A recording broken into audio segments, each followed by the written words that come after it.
What's up, you guys? Welcome back to another video. My name's Kristen, and today I'm showing you guys how to make a vegan chili cheese dip.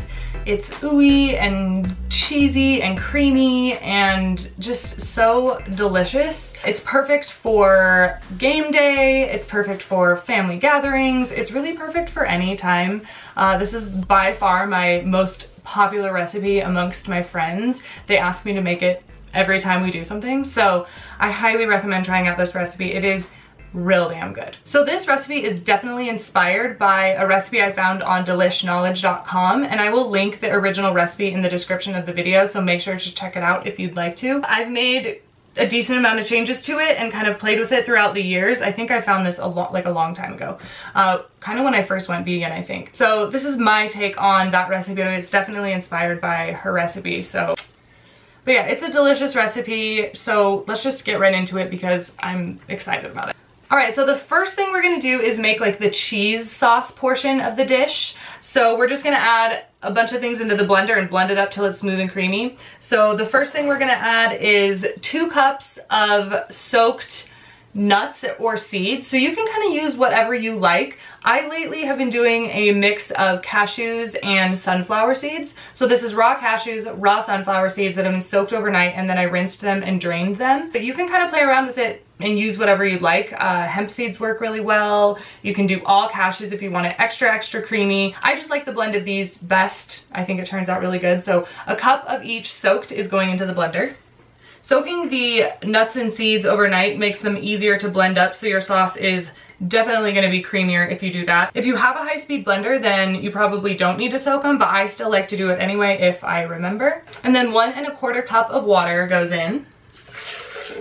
You might need to add more water as you go because it kind of just depends on the size of your cashews or nuts or seeds or whatever you're using when you're measuring out. So if you need to add more water to thin it out, go for it. But this is usually what works perfectly for me. And then I'm gonna add in 1 orange bell pepper that is roughly chopped. You're gonna blend this up anyway, so it doesn't need to really be chopped up too much. And 3 cloves of garlic. Again, you don't really need to chop them because they're gonna get blended up. 1/2 cup of nutritional yeast. This is what gives it that really cheesy, delicious flavor, so I highly recommend not omitting this ingredient from the recipe.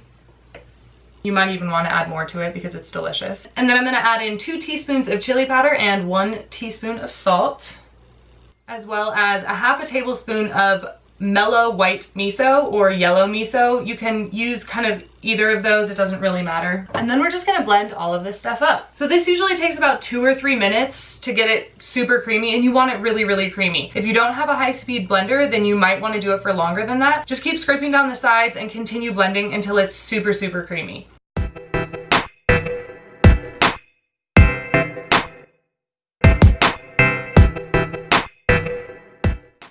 All right, let's see what this looks like. So this consistency looks really good. Yeah, you want it kind of like soupy consistency, like so. All right, so that looks perfect. Nice and soft and smooth and creamy. Not too thin, not too thick. So this looks perfect. So that's the cheese sauce portion of the chili cheese dip. So now let's make the like chili part, and then we combine the two. So to a pot on medium heat, we are going to add 1/3 cup of minced white onions, 2 7-ounce cans of salsa, or 14 to 15 ounces of salsa, whatever kind of salsa you like, 2 tablespoons of taco seasoning, and 2 cups of pinto beans that I cooked in the Instant Pot, or you can do 2 15-ounce cans of beans, and you can use pinto beans, black beans, whatever you'd like. I kind of like the pinto beans in there because it's like nice and creamy, but a lot of people really like it with black beans too, so in go some pinto beans. And then you're just gonna mix that stuff up together, and then you just wanna put a lid on that and let it cook for like 8 minutes until everything kind of gets cooked down and nice and heated through. All right, so it's been about 8 minutes, and this is definitely heated through. It's nice and bubbly, so you just wanna kind of make sure everything gets nice and warmed up. And then we are going to add in our cheesy sauce that we made in our blender earlier. So you're just gonna dump all of this into the same pot to get it all incorporated and heated through. This is where the magic happens. And then you just wanna mix these two together. So you're just gonna stir them till they're mixed well, and then you're gonna add in another 1/2 cup of nutritional yeast and and some salt and pepper to taste. And I usually add like another half teaspoon of salt. I find that people usually like it when it's a little bit saltier. And then add some hot sauce in of your choice if you'd like. I like adding sriracha just because we love sriracha, so solid squirt of that in there.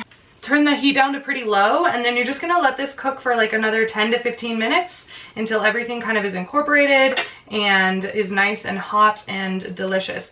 Be careful you don't have this turned on too high of heat, because with the cashews and the nuts, when they're heated up too much, it will definitely thicken the sauce. So keep that in mind. And if you're gonna make this ahead of time, same thing, it will thicken up in the fridge as well. So this is best served right away. If you're gonna serve it later, then keep that in mind that it will thicken up in the fridge. And if you reheat it in the pot and get it too hot, it will definitely start to thicken up. All right, so I turned down the heat and I'm gonna put the lid back on. We're just gonna let it heat up and kind of mix together for another 10 to 15 minutes, and then we'll plate it up.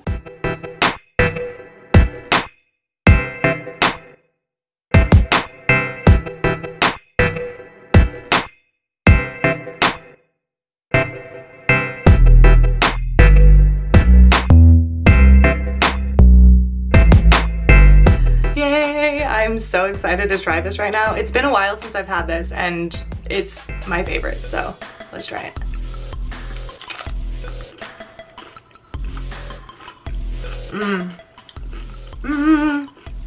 It's so good. It's so cheesy and creamy and a little bit spicy, and it just tastes exactly like chili cheese dip. So bring this the next time you have like a little get together and your friends will totally love it. Oh, and just a heads up, it makes a lot of dip. So if you're not going to a party where you have a ton of friends that are gonna be there, feel free to cut this recipe in half if you don't wanna make as much. But I just wanna let you know this does make quite a bit of food, but it's really popular and I've rarely, if ever, come home with any of it left. So bring this, bring a bag of chips with it to your next little get together, and you guys will really like it. If you guys do make this recipe, let me know how you like it. Just pop a little comment in the comments below. I love connecting with you guys. I hope you guys enjoyed this video. If you did, please give it a thumbs up and subscribe to my channel if you're not subscribed yet. And I will just see you guys in my next video.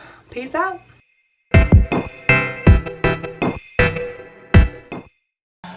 My name is Kristen and I am doing a video on YouTube for you guys.